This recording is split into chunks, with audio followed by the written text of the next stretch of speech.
Bias, for those that aren't familiar, like cognitive bias or implicit bias, it's when an individual makes a decision that is logical and rational, but subconsciously there's a flaw. The brain is like the most powerful pattern matching computer in the world, but at the end of the day, it's the brain. It's working on what's in there, and sometimes what's in there is not a representation of the world. It's a representation of our view of the world, and that leads to biases. Sometimes because we're dealt with millions of inputs on a given day, we can't process everything because the brains will overheat and will die, right? So it uses these heuristics, which is talked about in the book by Daniel Kahneman.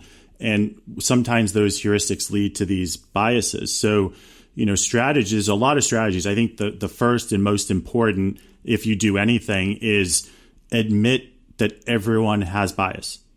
I think that's the biggest hurdle. Is there are a lot of people that say, no, that's voodoo magic. That not me. I don't have bias. You can't help it. It's how the brain works. So everyone is aware we have bias.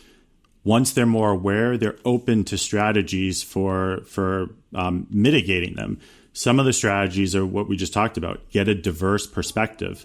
Diverse perspectives allow us to be challenged by people who might have a different perspective where we have a bias. I mean, one of the common ones is confirmation bias. We tend to look at data that we have an opinion, and we see data and we're like, aha, see, I told you, my data, it says I'm right. That's not what it's saying.